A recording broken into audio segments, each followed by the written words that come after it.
Dicamkan ya. Jadi kita ini pinter, wajib, kaya juga. Satu lagi, menang dalam berpolitik itu juga wajib.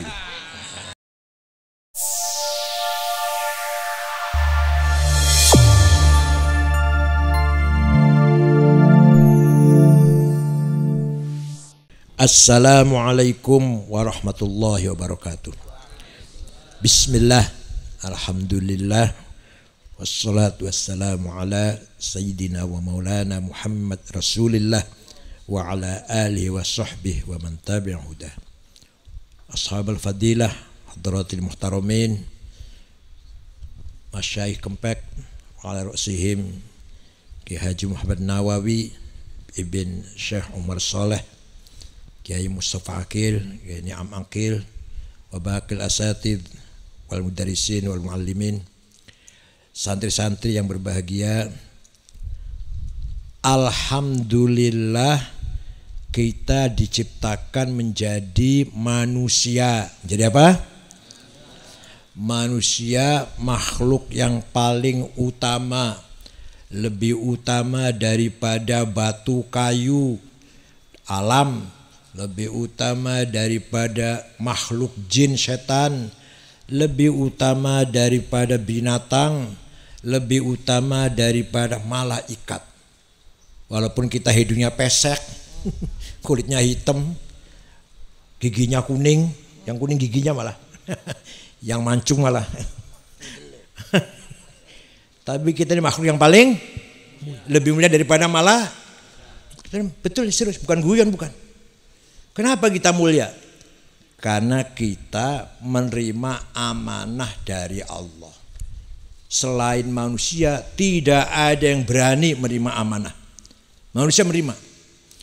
Inna aradnal amanata 'alas samawati wal ardi wal jibal fa abaina ay yahmilnaha washfaqna minha wa hamalahal insan innahu kana zaluman jahula. Allah menawarkan amanah kepada langit, bumi, gunung, dan makhluk yang lain. Semuanya menolak karena takut khawatir kalau tidak mampu menjalankan amanah Allah dengan baik. Wa hamalahal insan, kita manusia menerima. Padahal manusia ini punya potensi ya, punya kecenderungan. Innahu kana zaluman, punya kecenderungan sangat zalim dan jahulan, sangat bodoh. Ayat ini kalau diterangkan barangkali 1 minggu nggak habis artinya ini. Kalau diterangkan secara luas. Ringkasnya, mahiyal amanah allati ardahallah ala sama wal ard wal jibal walam takbalha wa qabilal insan. Apa itu amanah yang diterima oleh Allah, yang ditolak oleh gunung, apa langit, bumi, gunung, tolak diterima oleh manusia? Amanah ada 2. Ada berapa? Ada berapa? Nanti jangan lupa. 1, amanah ilahiyah, samawiyah, ta'limiyah, muqaddasah. 1 amanah dari Allah langsung, bersifat suci, bersifat doktrin. Artinya tidak bisa ditambah dikurangin oleh manusia siapapun. Hatta Rasulullah nggak bisa nambahin, nggak bisa ngurangin. Hatta Nabi, yaitu agama. Apa? Jadi agama itu merupakan amanah ilahiyah, samawiyah, muqaddasah, ta'limiyah, doktrin. Agama isinya 2. Berapa?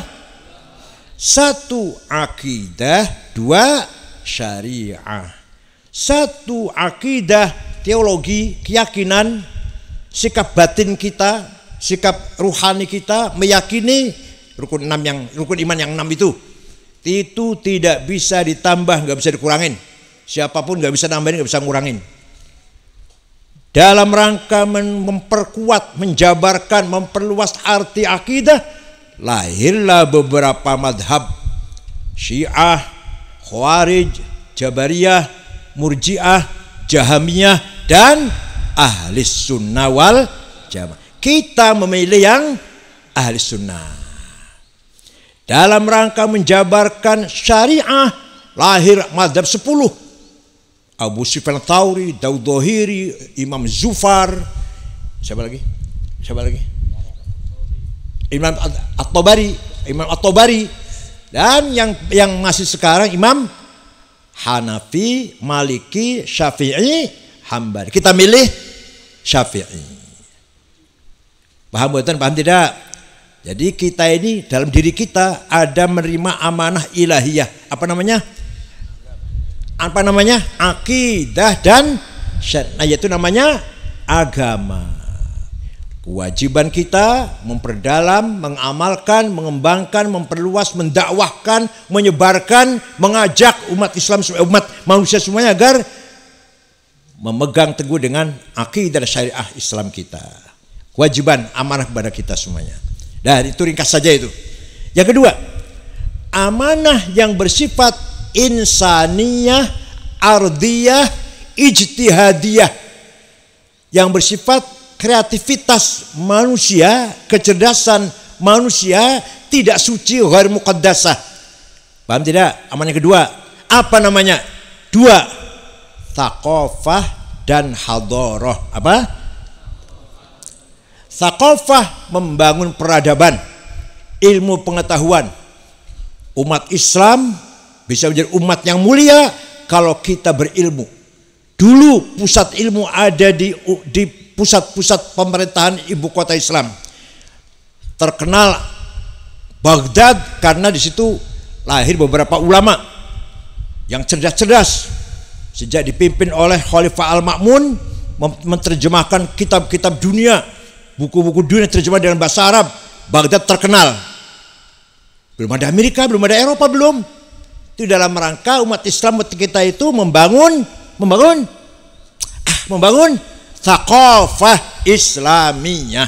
Paham tidak? Yang Dokter Abu Bakar Razi, yang filsafat Ibnu Sina, Al-Farabi, yang teknologi ada yang matematik Jabir bin Hayyan, Yusuf Al-Khwarizmi, yang ilmu alam, ilmu handasah, ilmu bangunan, arsitektur, apalagi ilmu agama, tajwid, nahwu, shorof, tafsir, hadis, fikih. Disitulah lahir peradaban thaqafah Islam. Dulu thaqafah Islamnya ini mewarnai seluruh dunia. Dulu. Sekarang tidak. Saya masih pegang thaqafah Islamnya cuma kita ini. Masih baca Fathul Mu'in, yang masih baca Alfiyah kita. Dunia sudah gak mau, sudah gak doyan. Berarti kita thaqafahnya kalah gak itu? Sekarang kalah. Dulu yang namanya orang pinter, kalau paham tafsir, paham hadis, paham fikih, usul fikih, paham teknologi, paham aljabar, paham kedokteran, orang pintar itu namanya. Itu semua ada di pusat mana? Di mana? Di Baghdad ketika itu. Dimulai dari Ma'mun, Mu'tasim, Wathiq, 3 khalifah inilah terkenal dengan membangun ilmu peradaban. Nah, jadi thaqafah itu isinya adalah ilmu kemanusiaan, sosial, kesehatan, apalagi undang-undang, aturan, akhlak. Ilmu akhlak juga lahir Imam Ibnu Maskaweh, Ibnu Sina juga membahas akhlak. Tasawuf juga lahir di situ waktu zaman-zaman itu. Maka sempurnalah thaqafah Islamiyah ketika itu. Paham boten? Maka agama Islam mewarnai dunia. Umat Islam menguasai dunia. Eropa masih bodoh. Amerika belum lahir. Australia masih tempatnya pembuangan bajingan Inggris. Kalau sekarang Nusa Kambangan, kalau sekarang di kita Nusa Kambangan, dulu Australia itu kalau ada bajingan kakap di Inggris dibuang ke Australia. Sekarang jadi negara maju banget. Kita kalah malah. Turunannya bajingan padahal. Sekarang penduduknya 26 juta. Ya Allah. Pendidikannya maju, ekonominya maju. Sudah, nanti kita cerita Australia belakangan. Yang kedua, hadarah. Apa? Membangun kesejahteraan, kehidupan yang layak dan wajar dan sejahtera, welfare. ekonomi, perdagangan, pertanian. Itu semua kewajiban itu. Dikira nggak wajib apa? Wajib kita umat Islam menguasai tambang, menguasai hutan, menguasai peternakan, menguasai nelayan perikanan, menguasai pabrik-pabrik. Paham betul? Nggak paham ini. Kita wajib menguasai hadharah. Apa hadharah itu? Kemajuan di bidang materi, welfare, kesejahteraan. Kita wajib kaya, wajib sejahtera, wajib sugih, nggak boleh melarat. Wal yakhshal ladzina law taraku min khalfihim dzurriyyatan dhi'afan khafu 'alaihim. Surat apa? Surat apa itu? An-Nisa. Jangan sampai kamu meninggalkan anak cucu yang melarat. Coba Quran pesan Quran itu. Quran berpesan, jangan sampai kamu mati meninggalkan anak cucu yang melarat. Ayo usahakan kita mati, anak cucu kita pegang ekonomi, pegang pasar, pegang bank, pegang peternakan, pegang kehutanan, pegang kelautan, pegang pertambangan. Ini perintah Allah. Walaqad katabna fi zaburi min ba'di dzikr annal ardu yarithuha ibadiyas salihun. Saya wajibkan kekayaan alam semesta ini, kekayaan ada freeport, emas, ada uranium, ada nikel, ada batu bara, boksit, mining, biji besi. Untuk siapa itu? Untuk siapa itu? Ibadiyas, untuk hamba-hambaku yang soleh. Paham boten? Jadi kita ini manusia diwajibkan membangun kemajuan thaqafah dan hadharah. Pinter wajib, waliya'lamal ladzina utul ilma an haqqu min rabbik. Kalau kamu ingin benar maka harus dengan ilmu. Kalau kamu ingin benar maka harus pinter. Kamu harus pinter baru nanti benar nanti. Waliya'lamal ladzina utul ilma an haqqu min rabbik fayu'minu bih fatukhbita lahu qulubuhum. Kamu harus pinter supaya benar, supaya beriman benar, beribadah benar, membangun kehidupan benar. Itu membangun thaqafah namanya. Teratur, tertib, disiplin, bersih. Ya Allah. Saya baru datang dari Jepang bulan lalu. Ya Allah, Jepang sampah satu puntung rokok di jalan nggak ada. Sampah satu aja selembar di jalan nggak ada. Bersih. Orang Jepang nggak punya agama itu. Yang agamanya nggak bener lah, agamanya Shinto. Ente yang agama Islam kotornya luar biasa, masya Allah. Tidak ada polisi di Tokyo, tidak ada polisi. Kenapa? Karena ya orang bawa mobil, supir-supir yang bawa mobil tertib, sadar hukum masing-masing. Tidak ada korupsi, pejabat nggak ada korupsi. Bukan takut neraka, bukan takut Allah, nggak punya Allah orang Jepang. Malu. Kalau saya korupsi, ketangkep, nanti anak malu, istri malu, mantu malu, famili, keluarga semuanya, tetangga, ya Allah, hanya malu karena malu. Al haya minal iman. Kita punya malu nggak itu? Kita punya malu nggak? Agama benar, syariah benar, korupsi ongko-ongko. Akidah benar, beriman pada Allah, pada Nabi Muhammad, ya hari kiamat. Syariah benar, ngakui rukun Islam yang 5 lah, umroh haji barang, umroh haji berkali-kali, tapi korupsi. Berarti apa? Akhlaknya, thaqafahnya tidak terbangun. Dan orang Jepang namanya mutaqqaf, bukan mutadayin, bukan. Kalau kita mutadayin beragama, kalau orang Jepang namanya mutaqqaf, teratur, tertib, sadar hukum. Waktu sepak bola Jepang main di Qatar, di Doha, ribuan anak Jepang nonton, selesai bekasnya anak Jepang nonton bersih, nggak ada plastik, nggak ada biji kulit kacang, nggak ada bersih. Kenapa?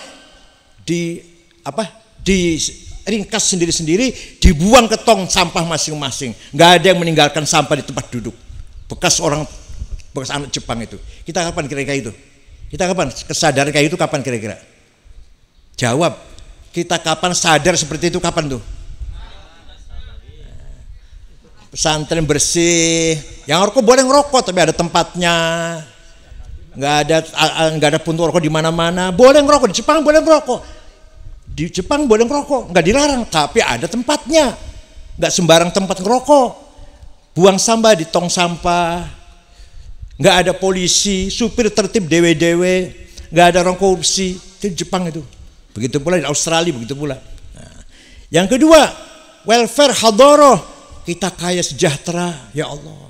Kalau kita melihat di orang-orang kaya itu rumahnya bagus, bersih, kayak apa itu dimiliki oleh para kiai-kiai, ustadz-ustadz. Kira-kira ustadz itu confident, percaya diri karena kaya. Salaman dengan bupati dengak, salaman dengan dandem dengak, salaman dengan kapolres dengak, karena tidak pernah bikin proposal. Kalau bikin proposal jadinya dengkluk jadinya. Paham nggak? Itu kewajiban, masya Allah, ya Allah. Dikira nggak kewajiban? Jadi kita bisanya mulia, makhluk yang paling mulia kalau kita berakidah, bersyariah, berpendidikan dan kaya sejahtera. Paham boten? Baru kita namanya khalifatullah, baru itu. Baru kita namanya walladzi ja'alakumul khalaifal ardi. Terus gimana? Wa rafa'a ba'dukum fawqa ba'din darajat liyabluwakum fima atakum. Allah menjadikan kamu sekalian sebagai mandatarisnya, wakilnya Allah di muka bumi. Masing-masing punya status posisinya, masing-masing pusat, penengah, bawah. Ba'dukum fawqa ba'din darajat liyabluwakum ayyukum ahsanu amala. Liyabluwakum fima atakum, ya. Liyabluwakum fima atakum. Agar kamu diuji oleh Allah, mampukah kamu berbuat sesuai dengan profesinya, proporsi dan profesimu sekalian. Oleh karena itu kita harus sadar bahwa kita ini membawa amanah yang luar biasa. Kita bodoh berarti kita masih belum membangun thaqafah. Namanya kita masih belum menerima amanah dengan atau menjalankan amanah dengan benar. Kita melarat, itu berarti kita belum menjalankan amanah dengan benar. Maka kita harus pinter, kaya, beribadah, bertakwa dan berakhlak. Kalau sudah seperti ini namanya mutamaddin. Masyarakatnya namanya Madinah, civilized. Masyarakat yang beriman, beribadah, bertakwa, pinter, kaya.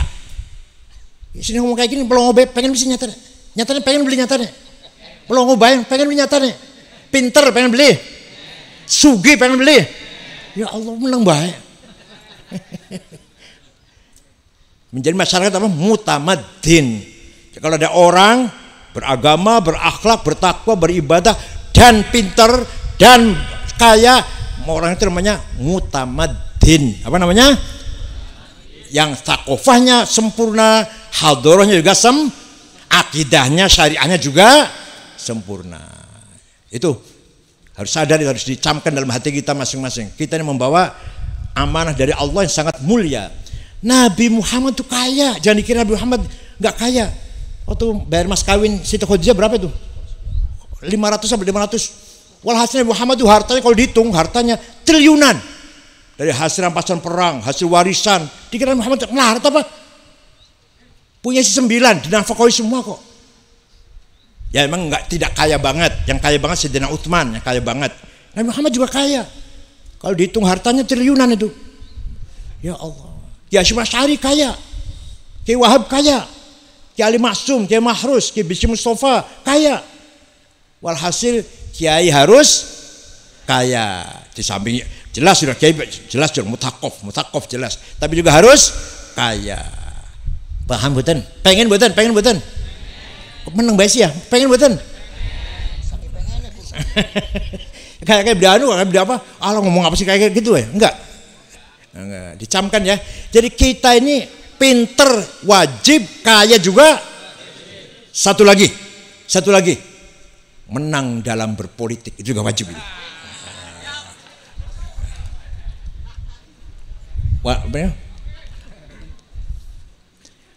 Amanah sia-sia. Kalau tadi apa? Amanah apa? Samawiyah, yaitu agama. Yang insaniah yaitu taqwa dan hadir. Tambahan dari itu, enggak masuk yang dua itu enggak. Ada lagi amanah sia-sia. Nasibnya orang santri, nasibnya kiai pesantren, nasibnya orang petani, nasibnya warga Nahdlatul Ulama yang katanya 90 juta masih menyedihkan nasibnya. Masih apa? Kenapa? Karena kita belum mampu menguasai politik. Tapi kalau kita berkuasa politik, insya Allah nasibnya pesantren, nasibnya para kiai pesantren, imam-imam musola, imam masjid, kampung-kampung, guru-guru ustadz madrasah ibtidaiyah, madrasah agama, sekolah agama awan pada duhur, insya Allah dipikirkan oleh pemerintah, asalkan yang jadi penguasa memegang kebijakan politik orang yang bertanggung jawab mensejahterakan urusan agama.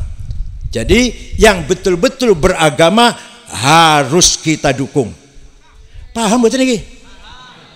Cari sendirilah. Yang benar-benar akan memikirkan agama, memikirkan orang santri, mungkin pesantren, harus kita dukung. Paham betul? Penting politik.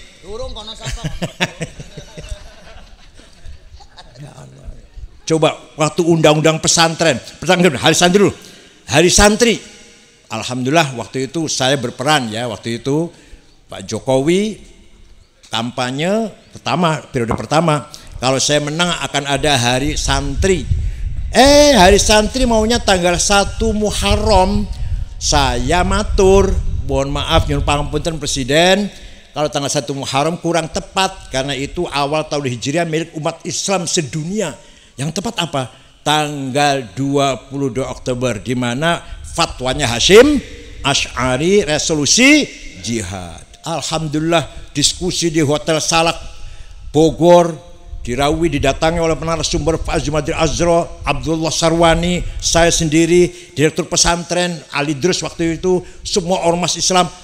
Jam 9 malam ketok keputusan setuju semuanya, tanggal 22 Oktober adalah hari, sudah satu kemenangan bahwa perjuangan para santri, para kiai diakui dalam sejarah Indonesia. Kalau sebelum ada hari santri kayaknya santri enggak ikut berjuang membangun Indonesia ini. Sebenarnya bukan hanya perang 10 November saja, bukan. Sebelumnya juga sudah banyak kiai yang dibunuh oleh penjajah. Di Malang Kiai Hamid Rusdi sebelum perang tahun 45 di Surabaya belum. Di Lumajang Kiai Ilyas, di Tasikmalaya Zainul Mustafa dipenggal kepalanya di Ancol oleh Jepang sebelum kemerdekaan itu. Nah puncaknya peran santri adalah tanggal 10 November perang di Surabaya itu atas didorong oleh fatwanya Hasyim Asy'ari. Jadilah hari santri tanggal 22, alhamdulillah. Masih kurang sempurna. Disempurnakan oleh teman-teman kita di DPR, ada undang-undang pesantren. Dan selalu konsultasi dengan PBNU waktu itu. Bagaimana undang-undang pesantren dilahirkan? Tadinya ada undang-undang begini, ada poin begini. Kiai pesantren harus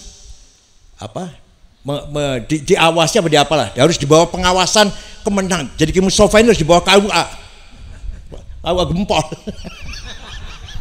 Saya menentang, coret ini, ganti bermitra.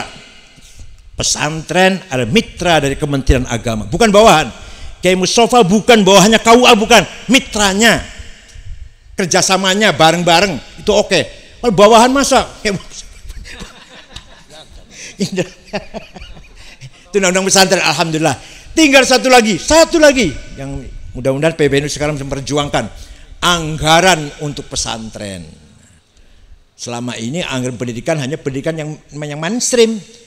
Pada anggaran paling besar ada anggaran 20% dari 3.000 triliun untuk pendidikan. Pesantren durung keduman.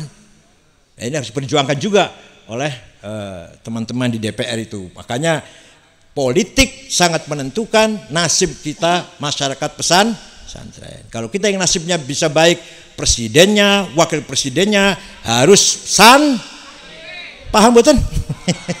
Lurus ya, cari sendirilah. Pak Mahfud MD.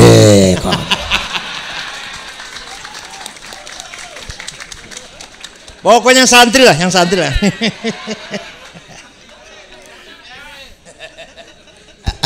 aja Wahabi aja.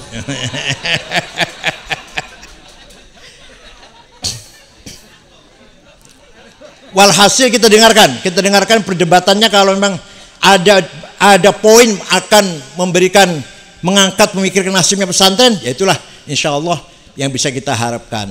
Mudah-mudahan ada manfaatnya apa yang saya sampaikan ini. Memang peran politik itu penting walaupun tidak termasuk amanah. Tadi tuh tidak amanah yang sama ataupun insan yang enggak, tapi penting tidak? Penting untuk memperjuangkan agama dan taqwa dan hadharah.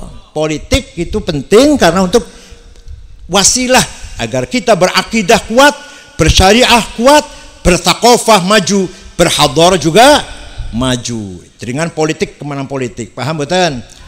Syukran wa dumtum fil khair barakati wan najah. Terima kasih atas kerawan Bapak Ibu dan saudara-saudara semuanya, dan mereka haul akhil azizil muhtaramil marhumul maghfurlah Kiai Haji Ja'far Shadiq dan Kiai Ahsin dan semuanya yang ada ahli dari komunitas di sini.